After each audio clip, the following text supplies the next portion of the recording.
얼음 마녀라 불리던 UDT 최강여군 하사, 휴가 중 길 잃은 5살 소녀를 만났다. 알고 보니 이 아이 해군 참모 총장의 손녀였고 이후 펼쳐지는 충격적인 이야기입니다. 구독과 좋아요를 해주시면 더 좋은 사연으로 보답하겠습니다. 파도가 철썩이며 갯바위를 때리는 소리는 강해라 하사에게 익숙한 자장가와 같았다. 지독한 훈련의 끝을 알리는 교관의 목소리보다 살을 애는 겨울 바다의 냉기보다 심장을 옥죄는 수압보다 더 익숙한 소리. 대한민국 해군 특수전전단 UDT 괴물들만 모인다는 그곳에서도 그녀는 독종으로 통했다. 남자 동기들도 혀를 내두르는 체력과 어떤 상황에서도 냉정을 잃지 않는 강철 같은 정신력. 그녀의 등 뒤로 얼음 마녀라는 수식어가 그림자처럼 따라다녔지만 강해라는 단 한 번도 그 별명에 신경 써본 적이 없었다.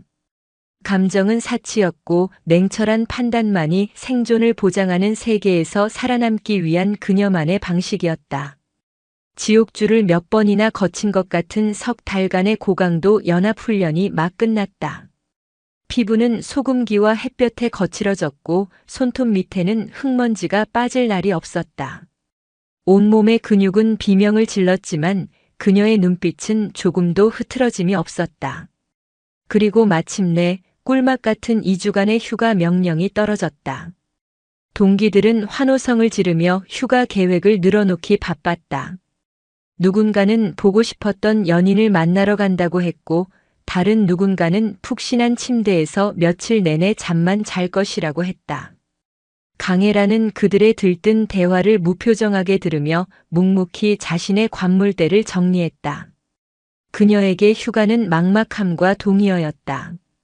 군복을 벗고 사복으로 갈아입는 순간 그녀는 자신이 있어야 할 곳을 잃어버린 이방인이 되는 기분이었다. 총과 군장 대신 무엇을 손에 쥐어야 할지, 작전 목표 대신 무엇을 향해 나아가야 할지 알 수 없었다. 경남 창원시 진해구. 대한민국 해군의 심장이라 불리는 이곳의 공기는 늘 바다 냄새와 팽팽한 긴장감이 뒤섞여 있었다. 위병소를 통과해 익숙한 부대 앞 거리에 섰을 때 강해라는 비로소 자신이 민간인이 되었음을 실감했다. 훈련복이 아닌 청바지와 흰 티셔츠 차림의 자신이 어색했다. 귓가를 때리는 자동차 소음과 사람들의 웃음소리가 이질적으로 느껴졌다. 어디로 가야 하나? 나직한 혼잣말이 공기 중으로 흩어졌다. 가족들은 모두 서울에 있었다. 특수부대원이라는 딸의 직업을 늘 불안해하면서도 묵묵히 응원해주는 부모님. 하지만 지금 당장 그곳으로 달려가고 싶은 마음은 들지 않았다. 무뚝뚝한 딸이 살가운 안부 인사 한 번 없이 들이닥치는 것이 되려 걱정만 안겨드릴 것 같았다. 결국 그녀의 발걸음은 정처 없이 시내를 향했다. 뜨거운 아스팔트 열기가 발바닥을 통해 전해져 왔다. 평화로운 오후의 풍경 속에서 그녀는 마치 홀로 다른 시간대를 살아가는 사람처럼 겉돌았다. 진해 중앙시장의 복잡한 골목으로 접어들었을 때였다. 생선 비린내와 고소한 빵 냄새, 사람들의 활기찬 목소리가 뒤섞인 혼란 속에서 유독 날카롭게 그녀의 귀를 파고드는 소리가 있었다. 어린아이의 울음소리였다. 처음에는 무시하려 했다. 민간인의 세계에서 일어나는 수많은 일 중 하나일 뿐이라고. 하지만 울음소리는 그치지 않았고 점점 더 절박하게 변해갔다. 미세한 공포와 다급함이 섞인 그 소리는 수많은 위험 신호를 감지하도록 훈련된 강해라의 감각을 자극했다. 흐어엉 엄마 으앙. 본능적으로 소리가 나는 방향으로 고개를 돌렸다. 시장 한복판 수많은 인파 속에서 울음소리의 진원지를 찾는 것은 사막에서 바늘 찾기와 같았다. 하지만 그녀의 눈은 달랐다. 표적을 식별하고 주변 환경을 분석하는데 특화된 군인의 눈은 순식간에 인파의 흐름 속에서 이질적인 지점을 찾아냈다. 과일 가게 앞 왁자지껄한 흥정이 오가는 바로 옆에서 작은 여자아이가 너클 잃은 채 서서 울고 있었다. 5살 남짓 되어 보이는 아이는 하얀 원피스에 분홍색 리본 핀을 머리에 꽂고 있었다. 금방이라도 넘어질 듯 위태롭게 서서 작은 두 주먹으로 눈을 비비며 애타게 엄마를 찾고 있었다. 주변의 어른들은 잠시 힐끗 쳐다볼 뿐 제 갈 길을 가기 바빴다. 아이의 울음은 거대한 소음 속에 묻히는 작은 파동에 불과했다. 강혜라는 잠시 망설였다. 지금 자신이 나서야 할 이유가 없었다. 곧 아이의 부모가 나타나겠지. 괜히 엮였다가 복잡한 일에 휘말릴 수도 있었다. 그녀의 이성은 개입하지 말라고 명령했다. 하지만 발은 이미 움직이고 있었다. 3달 동안 수없이 되뇌었던 상황 발생 시 즉각 조치. 그것은 이미 그녀의 몸에 새겨진 본능이었다. 차가운 이성과 뜨거운 본능 사이의 짧은 충돌 끝에 언제나처럼 본능이 승리했다. 그녀는 망설임 없이 아이를 향해 발걸음을 옮겼다. 강철 같던 그녀의 심장에 아주 작고 미세한 균열이 생기는 순간이었다. 아이에게 다가가는 짧은 거리 동안 강혜라의 머릿속은 수십 가지 상황을 시뮬레이션했다. 아이가 낯선 사람을 경계하며 더 크게 울면 어떡하지? 부모가 나타나 오해를 하면 어떻게 설명해야 하나? 최악의 경우 유괴범으로 몰릴 수도 있다. 온갖 부정적인 가능성이 떠올랐지만 그녀의 걸음은 멈추지 않았다. 아이 앞에 멈춰 선 강혜라는 한쪽 무릎을 꿇고 아이와 눈높이를 맞췄다. 갑자기 눈앞에 나타난 그림자에 아이는 화들짝 놀라 울음을 멈추고 딸꾹질을 하기 시작했다. 크고 동그란 눈에는 두려움과 경계심이 가득했다. 강혜라는 최대한 위협적이지 않게 보이려 애썼다. 훈련 교관처럼 딱딱하게 굳어있던 얼굴 근육을 필사적으로 풀어 부드러운 표정을 만들었다. 꼬마야, 괜찮니? 이름이 뭐야? 목소리가 생각보다 낮고 거칠게 나갔다. 스스로도 놀라 잠시 멈칫했다. 평소 부대원들에게 명령하던 톤이 무의식 중에 튀어나온 것이다. 아이는 겁을 먹은 듯 뒷걸음질 치려 했다. 강혜라는 속으로 혀를 차며 다시 한번, 이번에는 한 톤 높여 최대한 상냥하게 물었다. 아가, 괜찮아. 나쁜 사람 아니야. 엄마 잃어버렸어? 그녀의 노력에도 불구하고 아이의 경계심은 쉽게 풀리지 않았다. 그때였다. 아이의 뒤편에서 빠르게 달려오던 배달 오토바이 한 대가 인파를 헤치며 아슬아슬하게 아이 쪽으로 돌진했다. 비켜요. 외침과 함께 경적이 시끄럽게 울렸다. 아이는 놀라 그 자리에 얼어붙었고 주변 사람들은 비명을 지르며 물러섰다. 모든 것이 슬로우 모션처럼 보였다. 강혜라의 몸은 생각보다 먼저 반응했다. 무릎을 꿇고 있던 자세 그대로 몸을 날려 아이를 품에 안고 옆으로 굴렀다. 끽 하는 날카로운 브레이크 소음과 함께 오토바이는 두 사람이 있던 자리를 아슬아슬하게 스쳐 지나갔다. 거친 아스팔트 바닥에 등이 쓸리는 가벼운 통증이 느껴졌지만 품 안에 있는 작은 아이는 머리카락 하나 다치지 않았다. 아가씨, 괜찮아요? 오토바이 운전자가 놀라 달려왔고 주변 사람들이 웅성거리며 몰려들었다. 강혜라는 아무 말 없이 자리에서 일어났다. 그녀의 품에 안긴 아이는 상황 파악이 되지 않는 듯 놀란 토끼처럼 눈만 동그랗게 뜨고 있었다. 괜찮습니다. 운전 조심하십시오. 강혜라는 짧게 대답하고는 인파를 빠져나와 근처의 한적한 벤치로 아이를 데려갔다. 방금 전의 소동으로 아이는 더 심하게 울기 시작했다. 어떻게 달래야 할지 몰라 안절부절 못하던 강혜라는 근처 편의점으로 들어가 따뜻한 우유와 아이가 좋아할 만한 캐릭터 빵을 사왔다. 자, 이거 마셔. 그리고 이거 먹고. 여전히 말투는 서툴렀지만 행동에는 진심이 담겨 있었다. 아이는 훌쩍거리면서도 따뜻한 우유를 받아들고 조심스럽게 한 모금 마셨다. 온기가 몸에 퍼지자 조금은 진정이 되는 듯 했다. 강혜라는 빵 봉지를 뜯어 아이 손에 쥐어주었다. 아이는 그제야 작은 목소리로 고맙습니다 하고 인사했다. 이름이 뭐야? 몇 살이야? 김유리 5살이에요. 유리구나. 예쁜 이름이네. 왜 혼자 있었어? 엄마 아빠는 어디 계시고? 강혜라의 질문에 유리의 눈에 다시 눈물이 그렁그렁 맺혔다. 할아버지 보러 왔는데 잠깐 한눈판 사이에 엄마 손을 놓쳤어요. 흐양. 할아버지. 네, 우리 할아버지는요, 엄청 높은 분이에요. 여기 진해에서 제일 높은 사람이래요. 배도 엄청 많고 부하도 엄청 많고 어깨에 별이 반짝반짝 4개나 있어요. 별이 4개. 강혜라의 표정이 순간 굳었다. 대한민국 해군에서 어깨에 별 4개를 달고 진해에 있는 사람은 단 한 명뿐이었다. 해군 참모총장. 순간 등골을 타고 식은땀이 흘렀다.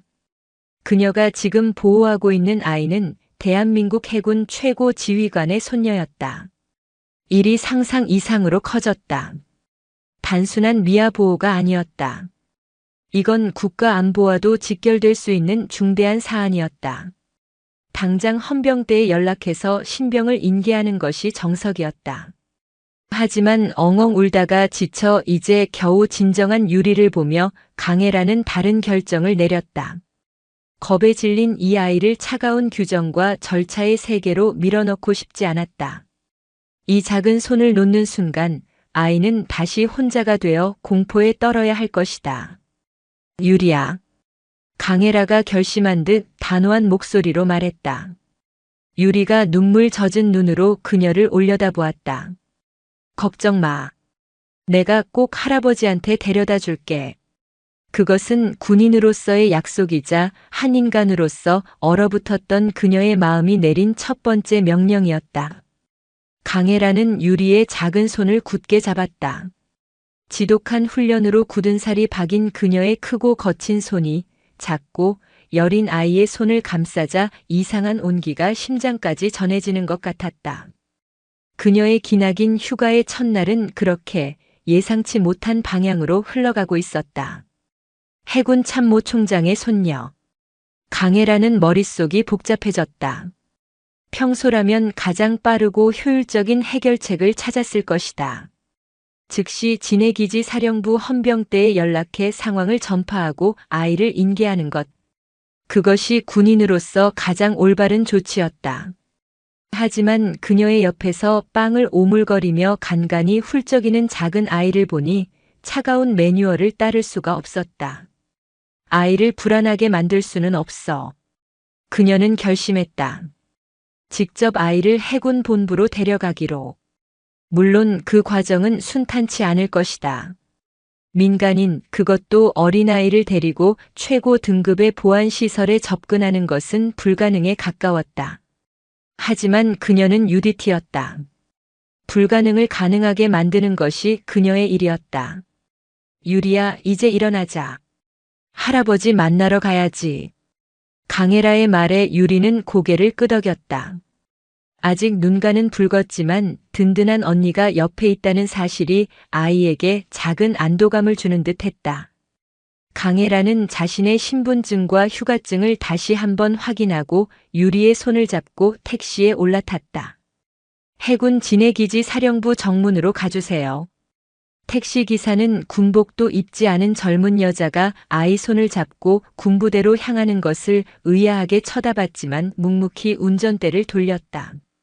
차창 밖으로 익숙한 부대 담벼락과 철조망이 스쳐 지나갔다. 평소에는 그저 일상적인 풍경이었지만 오늘따라 그 경계가 유난히 높고 단단하게 느껴졌다. 정문에 도착하자 예상대로 경계 근무를 서고 있던 헌병들이 앞을 가로막았다. 정지. 신원 확인하겠습니다. 방문 목적이 무엇입시오? 강혜라는 침착하게 자신의 신분증과 휴가증을 제시했다. 해군 특수전전단 하사 강혜라입니다. 휴가 중 긴급한 용무로 방문했습니다. 헌병은 신분증을 확인하고도 경계를 풀지 않았다. 그의 시선은 강혜라의 뒤에 숨어있는 유리에게 향했다. 옆에 있는 아이는 누구입니까? 규정상 민간인, 특히 미성년자는 사전 허가 없이는 부대 출입이 절대 불가합니다. 알고 있습니다.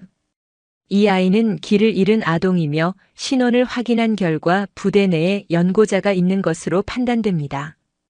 시급히 보호자에게 인계해야 할 상황입니다. 강혜라는 최대한 사실만을 간결하게 전달했다. 하지만 참모총장의 손녀라는 말은 차마 꺼낼 수 없었다. 섣불리 말했다가는 상황이 걷잡을 수 없이 복잡해질 것을 직감했기 때문이다. 헌병은 난처한 표정을 지었다. 하사님, 심정은 이해하지만 규정은 규정입니다. 일단 아이는 저희가 민간 경찰에 인계하여 절차에 따라 보호자를 찾도록 하겠습니다. 안 됩니다. 강혜라가 단호하게 말했다. 그녀의 목소리에는 힘이 실려 있었다. 아이가 심하게 불안해하고 있습니다. 제가 직접 아이의 보호자에게 인계하겠습니다. 모든 책임은 제가 지겠습니다. 지금 즉시 해군 참모총장 비서실에 연락해 주십시오. 길을 잃은 김유리 양을 보호하고 있다고 전해주시면 됩니다. 해군 참모총장이라는 단어가 나오자 젊은 헌병의 얼굴이 하얗게 질렸다. 감히 상상도 못한 이름이었다. 그는 허둥지둥 동료 헌병에게 무언가 지시하더니 떨리는 손으로 인터폰을 들었다. 강혜라는 그동안 유리의 귀를 막아주며 작은 목소리로 속삭였다. 괜찮아, 유리야. 조금만 기다리면 할아버지 만날 수 있어. 몇 분이 흐르고 정문 안쪽에서 요란한 소리와 함께 검은색 세단 한 대가 달려왔다. 차에서 내린 것은 하얀 제복을 입은 영관급 장교와 하얗게 질린 얼굴의 젊은 여성이었다. 여자는 차에서 내리자마자 울먹이며 외쳤다. 유리야. 엄마. 유리는 강혜라의 손을 놓고 여자에게 달려가 품에 안겼다. 눈물의 재회였다.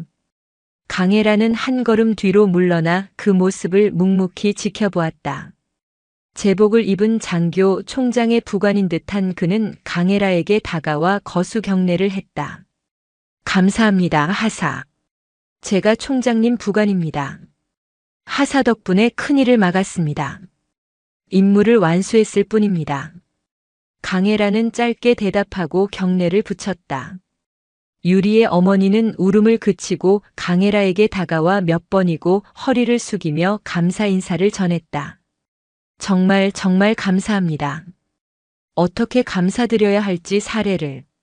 괜찮습니다. 군인으로서 당연히 해야 할 일을 했습니다. 강혜라는 손사래를 치며 정중히 거절했다. 아이가 무사히 엄마 품에 안긴 것을 확인하자 온몸의 긴장이 풀리는 기분이었다. 이제 자신의 역할은 끝났다. 길고도 짧았던 휴가 첫날의 소동이 막을 내리는 순간이었다. 그럼 이만 가보겠습니다. 즐거운 휴가 보내십시오. 그녀는 인사를 마치고 돌아섰다. 더 이상 이곳에 머물 이유가 없었다. 소란의 중심에서 벗어나 다시 이름 없는 민간인으로 돌아가고 싶었다. 뒤에서 자신을 부르는 소리가 들리는 것 같았지만 강혜라는 뒤돌아보지 않고 묵묵히 걸었다. 석양빛이 길게 늘어진 아스팔트 위로 그녀의 그림자가 조용히 따라붙고 있었다. 차가운 강철 심장에 따뜻한 온기를 남기고 간 작은 소녀의 얼굴을 떠올리며 그녀는 알 수 없는 감정의 입술을 지그시 깨물었다. 이것으로 모든 것이 끝났다고 그녀는 생각했다. 하지만 운명은 그녀의 휴가를 이대로 평범하게 끝내줄 생각이 없는 듯 했다. 소란이 썰물처럼 빠져나간 자리는 적막했다. 강혜라는 부대를 등지고 몇 걸음 걷다가 저도 모르게 멈춰섰다. 손바닥에 남아있는 것 같은 작은 아이의 온기, 귓가에 맴도는 아이의 울음소리와 다급했던 엄마의 목소리. 그 모든 것이 방금 전 겪은 일이 꿈이 아니었음을 증명하고 있었다. 그녀의 휴가는 시작과 동시에 가장 강렬한 임무를 완수한 셈이었다. 하지만 임무 완수 후의 뿌듯함과는 다른 낯설고 미묘한 감정이 마음 한구석에서 조용히 피어오르고 있었다. 그녀는 진해 시내의 허름하지만 깨끗한 모텔에 방을 잡았다. 훈련 기간 내내 그리워했던 푹신한 침대였지만 막상 몸을 눕히자 잠은 오지 않았다. 천장의 무늬를 무표정하게 바라보며 방금 전의 일들을 복기했다. 자신의 행동에 절차상 문제는 없었는가? 민간인, 특히 요인의 가족에게 과도하게 개입한 것은 아닌가? 군인으로서의 냉철한 이성이 끊임없이 경고 신호를 보냈지만 다른 한편에서는 유리에 겁먹었던 눈동자가 떠올라 그 모든 이성적 판단을 무력하게 만들었다. 지켜야 할 대상이었을 뿐이다. 스스로에게 되뇌었지만 그 한마디로 정리하기엔 무언가 복잡한 감정의 잔상이 남았다. 다음 날 강해라는 휴가를 휴가답게 보내보기로 결심했다. 이른 새벽부터 일어나 전투복 대신 트레이닝복을 입고 진해로 해변공원을 달렸다. 바다를 끼고 달리는 익숙한 감각이 잠시나마 마음을 편안하게 해주었다. 하지만 평소라면 한계까지 스스로를 몰아붙이며 숨이 턱까지 차올랐을 텐데 오늘은 이상하게 몸이 가벼웠다. 머릿속을 채우던 작전 계획과 전술 대신 어제 사주었던 캐릭터 빵을 맛있게 먹던 유리의 얼굴이 떠올랐기 때문일까. 한편 그 시각 진해 해군기지 깊숙한 곳에 위치한 해군 본부의 참모총장 집무실에서는 무거운 공기가 흐르고 있었다. 대한민국 해군을 상징하는 거대한 지휘 책상에 앉은 이강현 대장은 밤새 잠을 설친 듯 피곤한 기색이 역력했지만 눈빛만은 바다처럼 깊고 형형했다.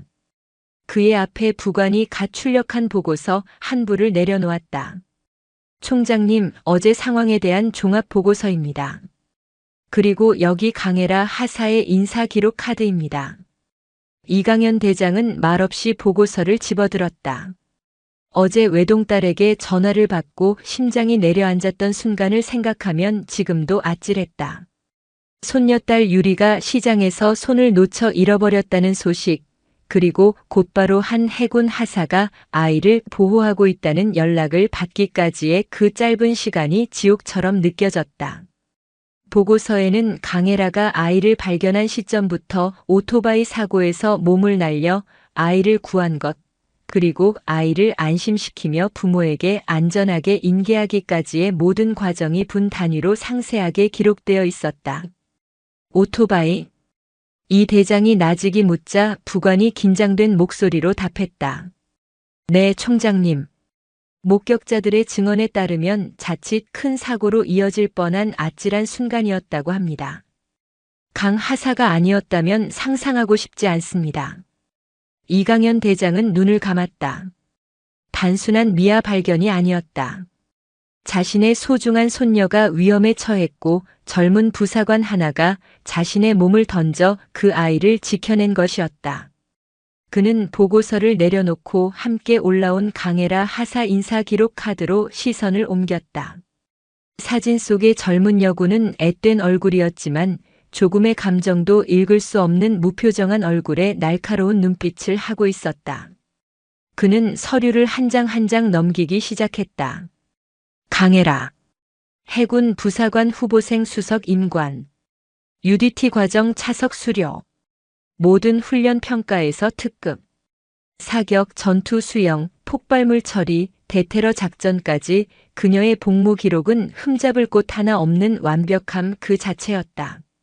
마치 잘 만들어진 전투기계의 재원표를 보는 듯 했다. 하지만 평가서의 지휘관 의견란에는 비슷한 내용이 반복적으로 적혀 있었다. 임무 수행 능력은 타의 추종을 불허할 정도로 완벽함. 하지만 대인 관계에 있어 다소 폐쇄적이며 불필요한 감정 소모를 극도로 기피하는 경향이 있음. 강인한 군인이지만 따뜻한 리더가 되기 위해서는 보완이 필요함. 이강현 대장은 흥미로운 표정으로 서류에서 눈을 뗐다. 얼음 마녀라는 별명이 괜히 붙은 게 아닐 터였다. 그런 그녀가 왜 복잡한 일에 얽히기 싫어하는 그녀가 왜 길 잃은 아이를 위해 자신의 휴가를 기꺼이 반납하고 심지어 몸까지 던졌을까? 서류에 기록된 강해라라는 군인과 자신의 손녀를 구해낸 강해라라는 인간 사이의 간극이 그의 호기심을 자극했다. 이강 하사 지금 어디에 있나? 현재 진해 시내에서 휴가 중인 것으로 파악됩니다. 그래. 이강현 대장은 잠시 창밖을 바라보았다. 그의 시선은 평화로운 진해 앞바다를 넘어 더 멀고 깊은 곳을 향하고 있었다. 그는 단순한 감사 인사로 이 일을 끝낼 생각이 없었다. 해군이라는 거대한 조직을 이끄는 지휘관으로서 그는 서류 뒤에 숨겨진 진짜 보석을 알아볼 줄 아는 눈을 가지고 있었다. 강철 같은 군인에게서 인간적인 온기를 발견했을 때 그 군인은 가장 위대한 용사가 될 수 있음을 그는 알고 있었다. 부관. 네, 총장님. 강해라 하사에게 연락하게. 내가 직접 만나봐야겠네. 공식적인 포상이 필요하지만 그 전에 한 사람의 할아버지로서 고맙다는 말을 먼저 전해야겠어. 그의 목소리는 조용했지만 그 안에 담긴 무게는 집무실의 공기를 압도하고도 남았다. 한 소녀를 구한 이름 없는 부사관의 선행은 그녀 자신도 모르는 사이에 거대한 파문이 되어 해군의 심장부로 조용히 퍼져나가고 있었다. 강해라는 며칠 동안 의식적으로 군인 강해라를 지우려 노력했다. 군복 대신 편안한 옷을 입고 군화 대신 운동화를 신었다. 작전 지도 대신 관광 안내 지도를 손에 들고 전투 식량 대신 지역 맛집의 음식을 맛보았다. 하지만 그 모든 노력은 어색한 연기처럼 느껴질 뿐이었다. 평화로운 풍경 속에서도 그녀의 눈은 끊임없이 주변의 위협 요소를 탐색했고 사람들의 웃음소리 속에서도 미세한 비명이나 경고음을 분리해서 들으려 애썼다. 몸은 휴가를 즐기고 있었지만 정신은 여전히 최전방의 경계 태세를 풀지 못하고 있었다. 특히 그날 이후 길에서 어린아이만 보면 저도 모르게 시선이 향했다. 아이가 엄마 손을 꼭 잡고 웃고 있는 모습을 보면 안도감이 들었고 잠시라도 혼자 서 있는 아이를 보면 가슴이 철렁 내려앉았다. 그때마다 유리의 얼굴이 겹쳐 보였다. 이런 감정의 동요가 그녀는 낯설고 불편했다. 사건이 있고 사흘째 되던 날 오후 그녀는 여자천 로망스 다리 근처의 작은 카페에 앉아 책을 읽고 있었다. 하지만 글자는 눈에 들어오지 않고 창밖으로 흐르는 시냇물만 하염없이 바라보고 있었다. 그때였다. 주머니 속의 휴대폰이 짧게 진동했다. 화면에 뜬 것은 발신자 표시 제한 번호였다. 보통이라면 받지 않았겠지만 무언가 불길하면서도 거부할 수 없는 예감의 통화 버튼을 눌렀다. 통신 보안. 해군 특수전전단 하사 강해라입니다. 그녀는 자신도 모르게 군대식으로 전화를 받았다. 수화기 너머에서 잠시 침묵이 흐르더니 이내 낮고 정중한 남자의 목소리가 들려왔다. 강해라 하사님 되십니까? 저는 해군 참모총장실 부관 소령 김진수입니다. 순간 강해라의 등줄기가 굳었다. 참모총장실. 소령. 평생 한 번 통화할 일도 없을 이름과 직책이었다. 심장이 빠르게 뛰기 시작했다. 혹시 그날의 일로 문책을 당하는 것은 아닐까? 규정을 어기고 민간인 문제에 과도하게 개입한 것에 대한 징계. 온갖 부정적인 생각이 머릿속을 스쳐 지나갔다. 네, 맞습니다. 무슨 일이십니까? 그녀는 최대한 침착하게 목소리가 떨리지 않도록 안간힘을 쓰며 대답했다. 다름이 아니오라 총장님께서 강 하사님을 직접 뵙고 싶어 하십니다. 잠시 시간을 내주실 수 있겠습니까? 제가 말입니까? 네. 내일 오전 10시 정각까지 해군 본부 정문으로 와주시면 제가 직접 마중 나가겠습니다. 복장은 근무복이나 정복 착용을 부탁드립니다. 정중했지만 거절의 여지는 없는 통보였다. 강해라는 마른 입술을 축이며 대답했다. 알겠습니다. 내일 오전 10시까지 가겠습니다. 감사합니다. 그럼 내일 뵙겠습니다. 통화는 짧게 끝났다. 하지만 강해라는 한동안 휴대폰을 귀에서 떼지 못했다. 카페 안의 잔잔한 음악 소리와 사람들의 대화 소리가 갑자기 먼 세상의 일처럼 느껴졌다. 해군 참모총장의 호출. 그것은 일개 하사에게는 상상조차 할 수 없는 일이었다. 포상일까 징계일까? 머릿속이 하얗게 비는 것 같았다. 그날 밤 강혜라는 뜬 눈으로 밤을 새웠다. 다음 날 아침 일찍 그녀는 모텔 방에서 휴가 나오기 전 가방 깊숙이 넣어두었던 하정복 여름 정복을 꺼냈다. 조금의 구김도 용납할 수 없다는 듯 뜨거운 다리미로 몇 번이고 옷에 각을 세웠다. 새하얀 정복과 정모 목에 두르는 검은색 스카프, 반짝거리게 닦은 단화. 그녀는 마치 첫 임관식 때처럼 혹은 중요한 작전에 투입되기 전처럼 경건한 마음으로 옷을 입었다. 거울 앞에 선 그녀의 모습은 더 이상 어색한 휴가객이 아니었다. 새하얀 제복은 그녀의 몸에 완벽하게 들어맞았고 흐트러짐 없는 자세와 굳게 담은 입술은 그녀가 왜 UDT의 얼음 마녀라 불리는지를 증명해 주었다.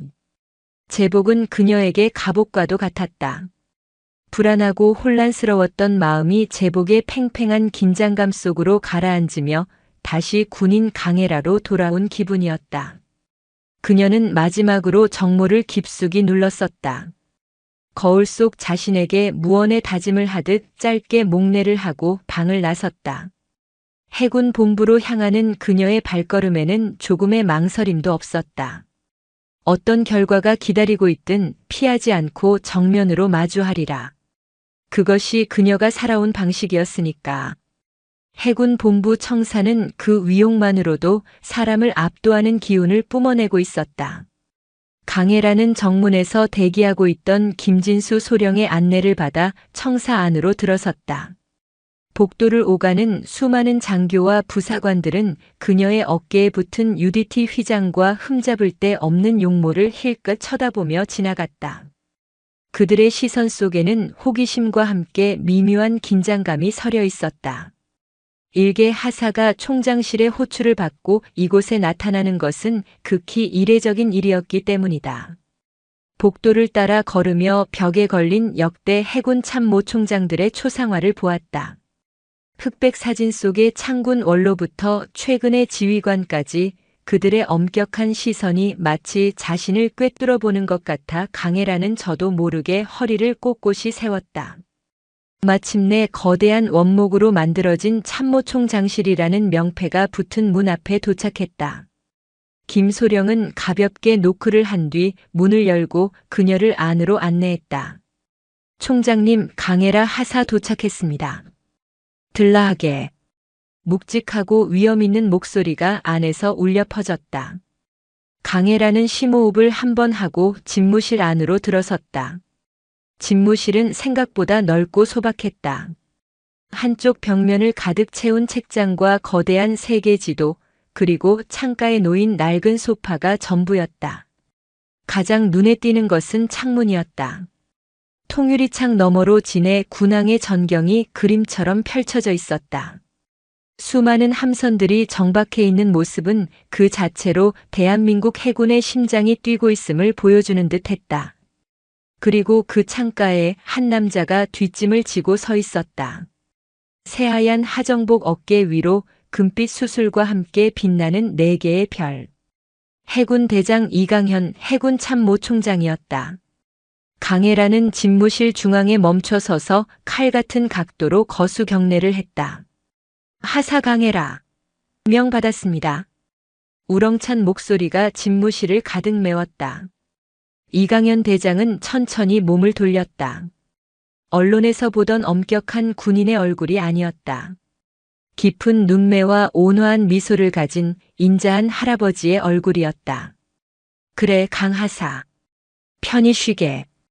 그는 손짓으로 경례를 풀게 하고는 책상이 아닌 창가 옆 소파로 그녀를 안내했다. 강혜라는 잠시 망설이다가 부동자세로 소파 끝에 걸터 앉았다.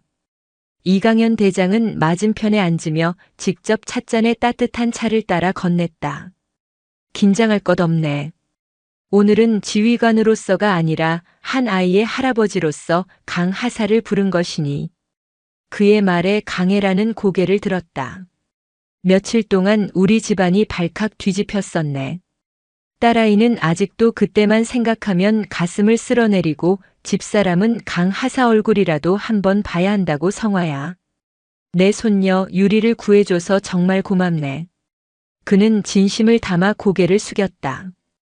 대한민국 해군의 최고 지휘관이 일개 하사에게 머리를 숙이는 믿을 수 없는 광경에 강혜라는 어쩔 줄 몰라 하며 자리에서 벌떡 일어날 뻔했다. 아닙니다, 총장님. 당연히 해야 할 일이었습니다. 당연한 일이라 그래. 군인이라면 위험에 처한 국민을 구하는 것이 당연한 일이지. 하지만 오토바이 앞으로 몸을 던지는 것까지 당연한 일은 아닐 걸세. 보고를 받고 내 가슴이 다 철렁했어. 이 대장은 그녀의 인사 기록을 읽었다는 듯 말을 이었다. 강 하사의 복무 기록을 봤네. 완벽하더군.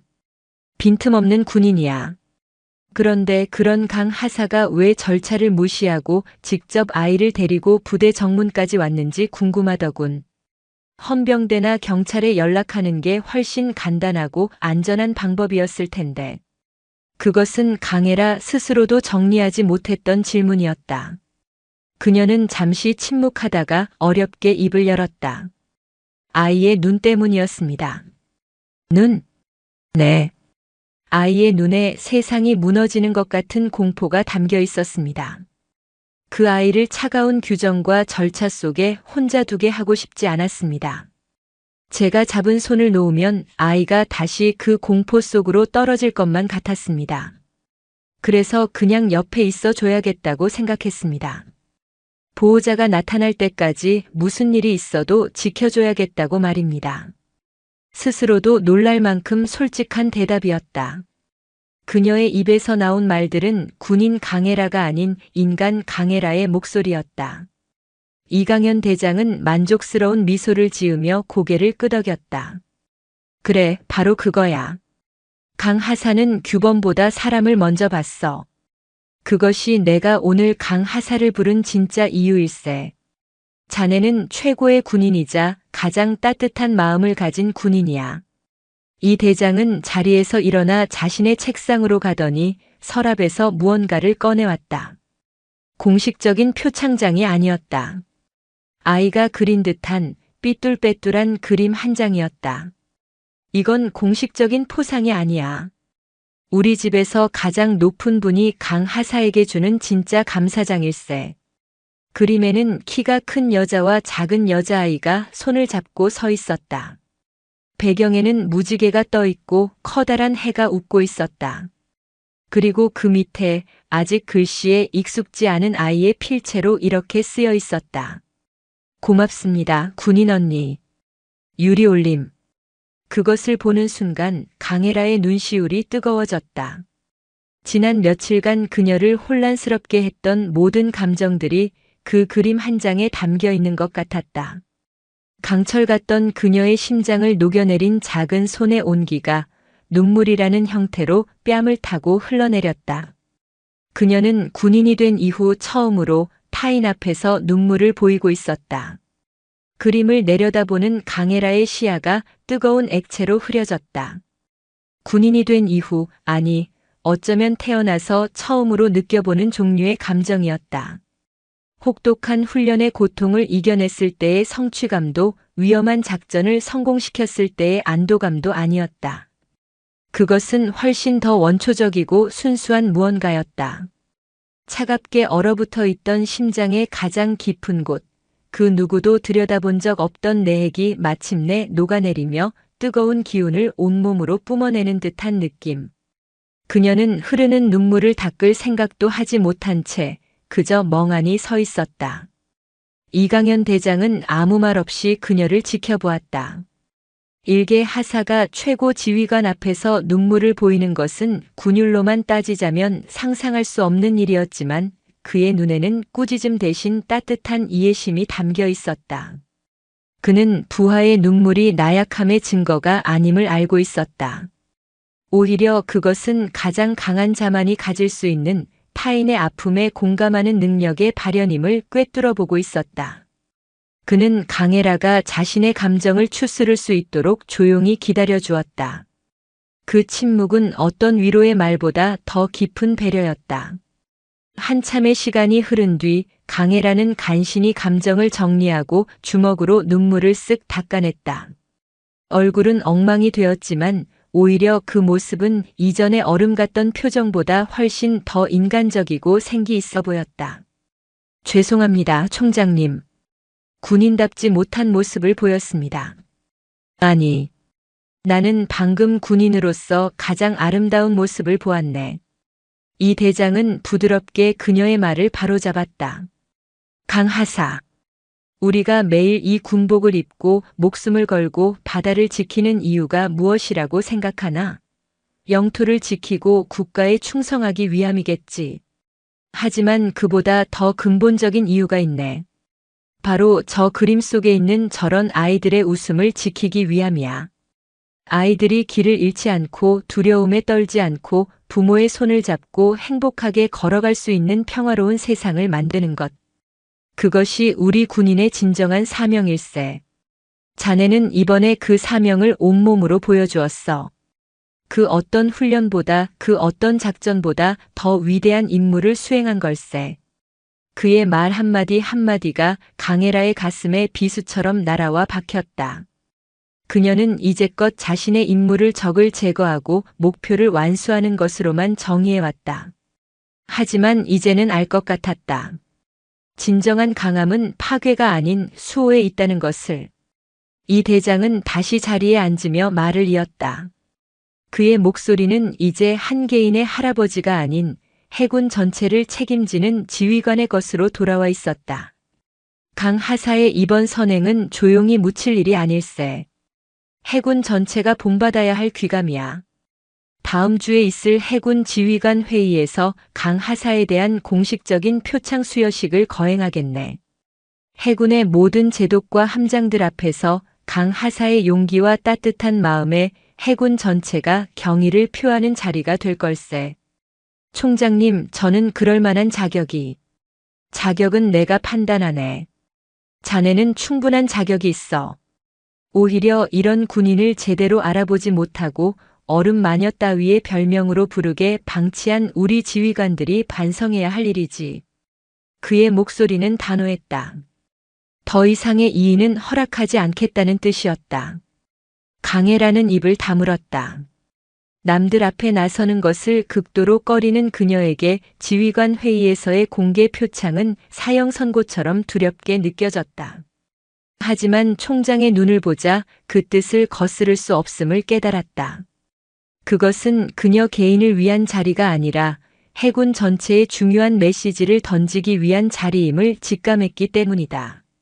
면담을 마치고 집무실을 나왔을 때 밖에서 대기하고 있던 김진수 소령은 눈가가 붉어진 그녀를 보고도 아무것도 묻지 않았다. 그는 그저 이전보다 한층 더 깊어진 존경의 눈빛으로 그녀를 바라보며 정중하게 목례를 했다. 그를 따라 본부 청사를 걸어 나오는 동안 강혜라는 세상이 다르게 보이기 시작했다.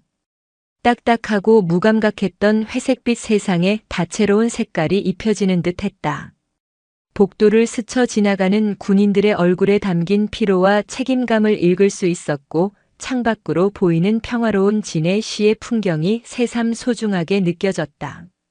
모텔로 돌아온 그녀는 유리가 그려준 그림을 탁자 위에 소중히 올려놓았다. 삐뚤빼뚤한 그림 속에서 자신을 향해 웃고 있는 작은 아이의 미소는 그 어떤 훈장보다 더 빛나고 영광스러웠다. 그녀는 한참 동안 그 그림을 바라보다가 문득 휴대폰을 집어들었다. 그리고 아주 오랜만에 엄마라고 저장된 번호로 통화 버튼을 눌렀다. 서연아. 웬일이야, 휴가 나왔으면서 연락 한 통 없어서 걱정했잖아. 별일 없는 거지? 수화기 너머로 들려오는 걱정 가득한 어머니의 목소리. 늘 무뚝뚝하게 별일 없습니다라고 대답하던 그녀였지만 오늘은 달랐다. 엄마 그냥 목소리 듣고 싶어서 전화했어요. 잘 지내시죠? 순간 수화기 너머로 침묵이 흘렀다. 아마도 딸의 갑작스러운 변화에 놀랐을 터였다. 이내 떨리는 목소리가 들려왔다. 그럼 잘 지내지. 우리 딸 목소리 들으니까 더 힘이 나네. 밥은 잘 챙겨 먹고 다니고 어디 아픈 데는 없고. 쏟아지는 질문들. 예전 같았으면 귀찮다고 느꼈을 그 평범한 안부 인사가 오늘따라 가슴을 저미도록 따뜻하게 다가왔다. 강혜라는 창밖을 바라보며 나직이 대답했다. 네, 엄마. 저 아주 잘 지내요. 그녀의 목소리에는 이제껏 없었던 부드러운 미소가 담겨 있었다.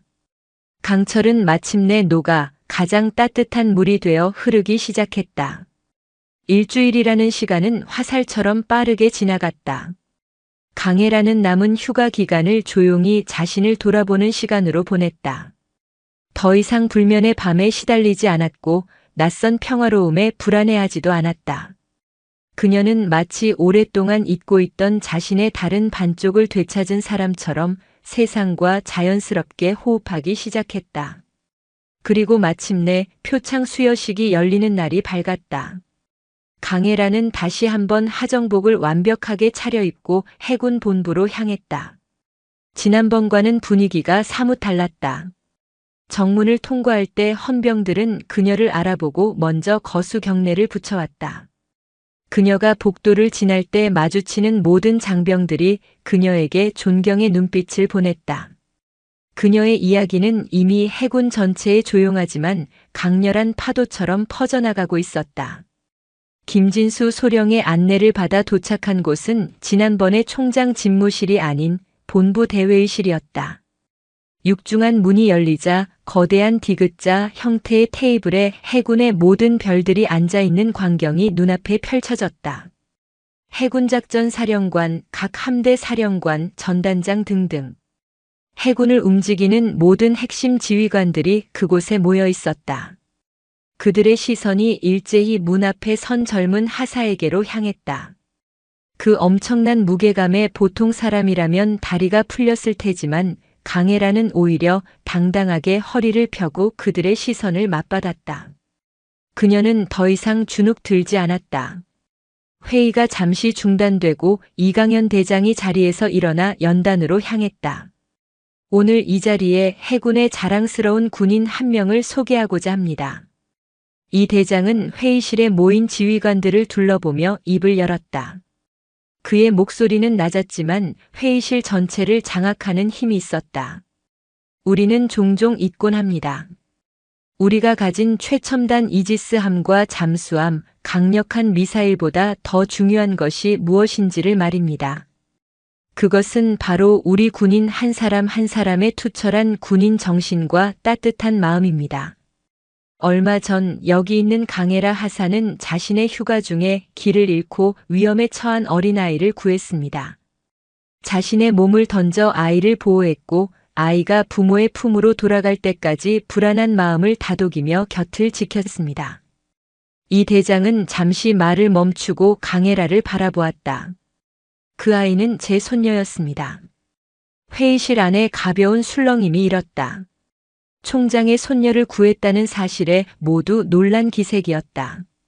하지만 강 하사는 그 아이가 누구의 손녀인지 몰랐습니다. 그저 도움이 필요한 대한민국 국민의 한 사람이었기에 군인으로서의 본분을 다했을 뿐입니다. 이것이야말로 우리가 추구해야 할 진정한 군인의 모습이 아니겠습니까? 강혜라 하사는 국민의 군대라는 우리의 존재 이유를 온몸으로 증명해 보였습니다. 연설이 끝나고 이 대장은 강혜라를 불렀다. 해군 특수전전단 하사 강혜라. 앞으로 나오시오. 그녀의 이름이 회의실 전체에 울려 퍼졌다. 강혜라는 절도 있는 동작으로 연단 앞으로 나아갔다. 수십 개의 별들 앞에서 그녀는 조금도 위축되지 않았다. 이강현 대장은 준비된 표창장과 함께 빛나는 메달 하나를 들었다. 해군 참모총장 표창 그리고 그에 수여되는 해군 공로 메달이었다. 부사관에게 수여될 수 있는 가장 영예로운 상 중 하나였다. 이 대장은 직접 강혜라의 새하얀 정복 왼쪽 가슴에 메달을 달아주었다. 금속의 차가운 감촉이 심장께에 닿는 순간 강혜라는 벅차오르는 감정을 느꼈다. 그가 메달을 달아주며 나직하게 속삭였다. 자랑스럽다 강하사. 해군 전체가 자네를 자랑스러워할 걸세. 강혜라는 아무 말 없이 눈빛으로 모든 감사를 전하며 거수 경례를 했다. 그 순간 회의실에 앉아있던 한 제독이 자리에서 일어나 박수를 치기 시작했다. 그러자 마치 약속이라도 한 듯 모든 지휘관들이 자리에서 일어나 우레와 같은 박수를 보냈다. 해군의 모든 별들이 이름 없는 한 부사관의 선행과 용기에 진심 어린 경의를 표하는 순간이었다. 박수 소리가 잦아들자 이 대장은 아직 끝나지 않았다는 듯 다시 마이크를 잡았다. 그리고 한 가지 더. 저는 강해라 하사의 이번 행동에서 단순한 용기를 넘어 한 리더의 자질을 보았습니다. 사람의 마음을 먼저 헤아릴 줄 아는 지휘관이야말로 우리 해군이 가장 필요로 하는 인재입니다. 이에 강해라 하사를 해군 리더십 개발원의 특별 리더십 프로그램 대상자로 공식 추천하는 바입니다. 이번에는 놀라움의 탄성이 터져 나왔다.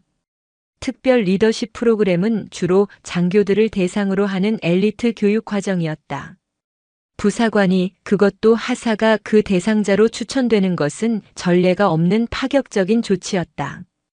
강해라 자신도 믿을 수 없다는 표정으로 총장을 바라보았다.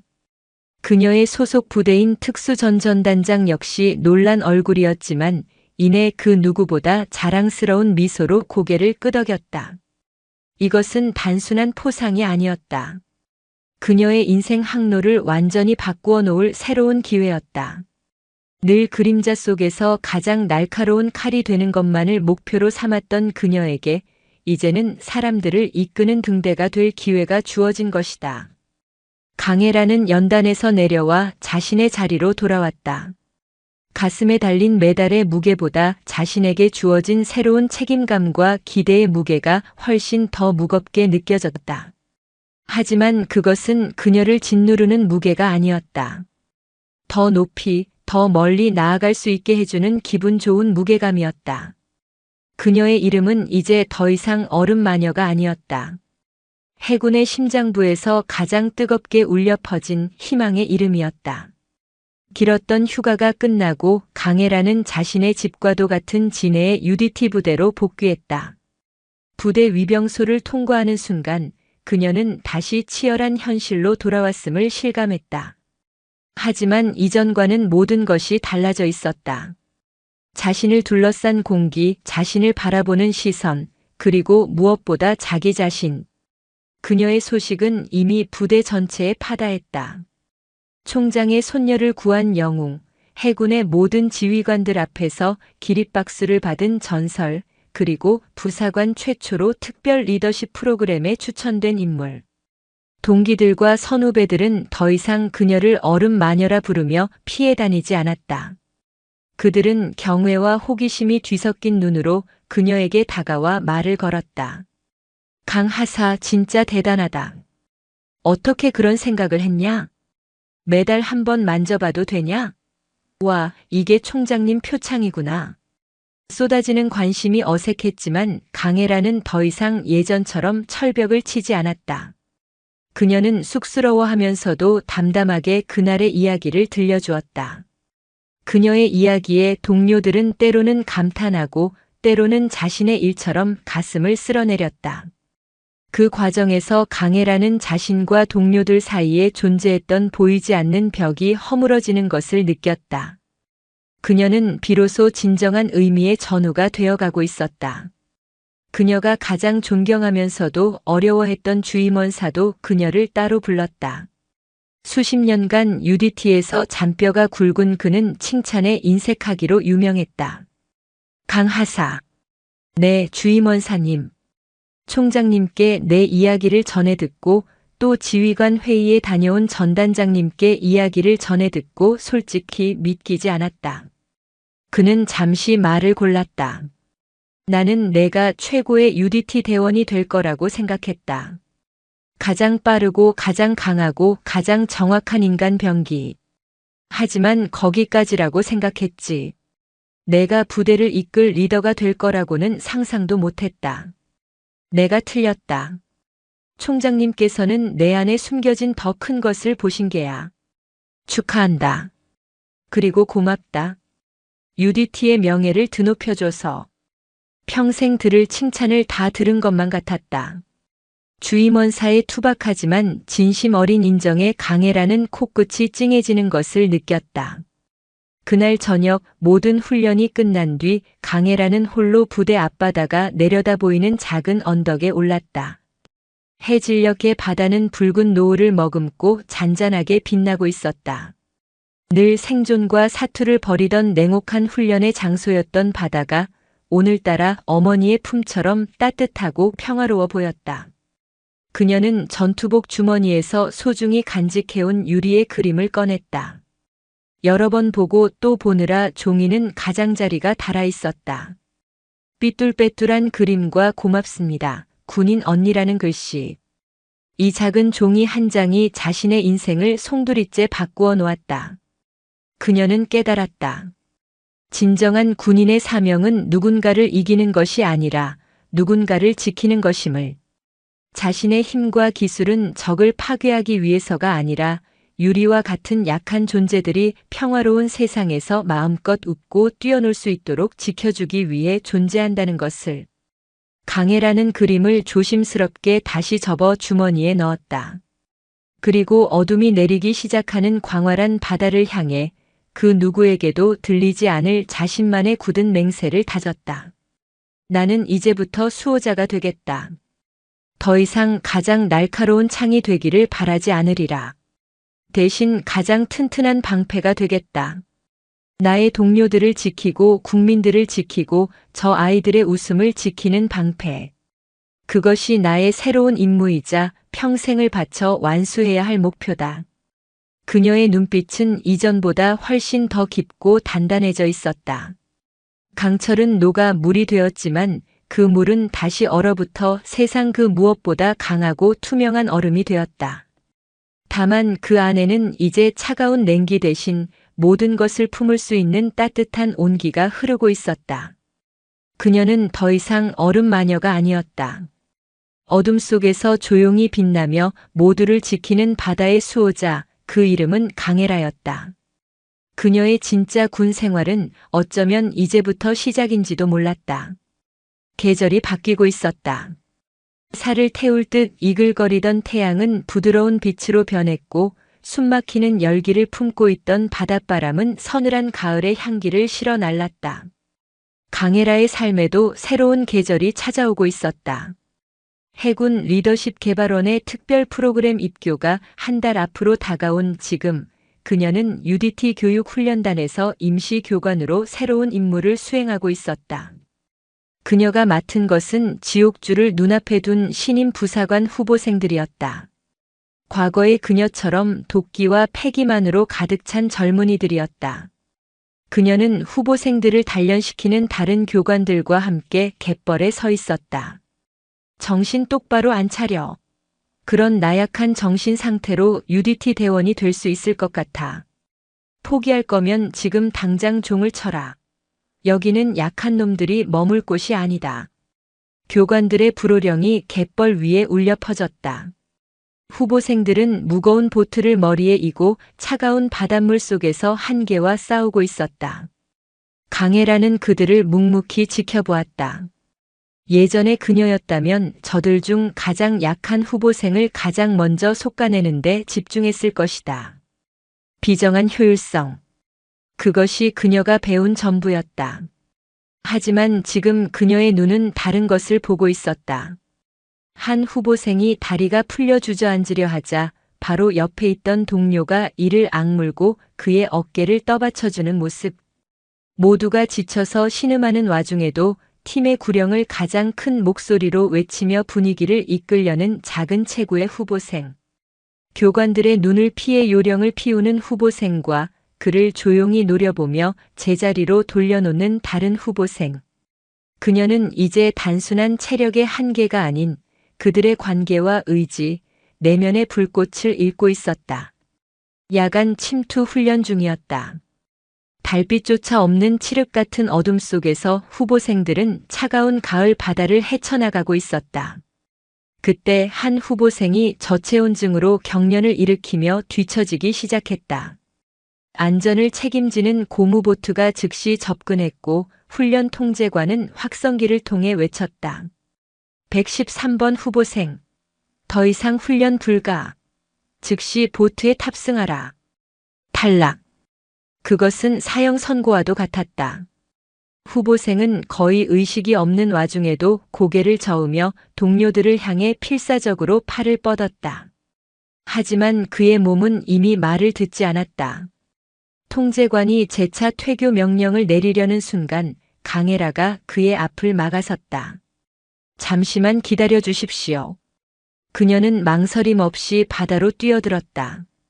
그리고는 허우적거리는 후보생에게 다가가 그의 턱을 잡고 눈을 맞췄다. 113번 후보생. 내 말 들리나? 교관님. 내 몸은 한계다. 하지만 정신은 아직 살아있나? 후보생의 눈에서 뜨거운 눈물이 흘러 차가운 바닷물 속으로 섞여 들어갔다. 그는 말을 잇지 못하고 고개만 미친 듯이 끄덕였다. 강혜라는 그의 젖은 어깨를 강하게 붙잡았다. 그럼 내 눈으로 직접 봐라. 저 앞에서 내 동기들이 너를 기다리고 있다. 저들은 너를 버리지 않았다. 지금 여기서 포기하면 너는 내 몸이 아니라 내 정신이 패배하는 거다. 우리는 여기서 너를 지켜볼 테니 다시 일어설 수 있다면 내 발로 해안까지 와라. 내 의지를 증명해 보여라. 그녀의 목소리에는 질책이 아닌 믿음이 담겨 있었다. 그녀는 후보생을 보트에 태우는 대신 그의 생존 수영 자세를 바로 잡아주고는 다시 해안으로 향했다. 다른 교관들은 그녀의 행동을 이해할 수 없다는 듯 쳐다봤지만 아무도 이의를 제기하지 못했다. 그녀에게는 어느덧 누구도 함부로 넘볼 수 없는 권위와 신뢰가 쌓여 있었다. 얼마 후 모두가 포기했다고 생각했던 113번 후보생이 비틀거리며 해안으로 걸어 나왔다. 그는 모래사장에 쓰러지자마자 동기들에게 달려가 미안하다며 오열했고 동기들은 말없이 그의 등을 두드려 주었다. 강혜라는 그 모습을 멀리서 지켜보며 희미하게 미소 지었다. 그녀는 한 명의 낙오자를 구한 것이 아니었다. 모두가 함께 가는 법을 가르친 것이었다. 며칠 뒤 훈련장을 불시에 방문한 사람이 있었다. 검은색 세단에서 내린 사람은 다름 아닌 이강현 대장이었다. 그는 요란한 의전 없이 조용히 부대를 둘러보다가 훈련을 마치고 장비를 정비하던 강혜라에게 다가왔다. 강 하사, 아니, 이제는 강 교관이라고 불러야 하나? 총장의 예기치 못한 방문에 강혜라는 놀라 황급히 경례를 붙였다. 이 대장은 손을 저어 그녀를 편하게 한 뒤 함께 저녁 노을이 지는 해변을 걸었다. 자네에 대한 보고를 받고 있네. 후보생들을 대하는 방식이 아주 인상적이라고 하더군.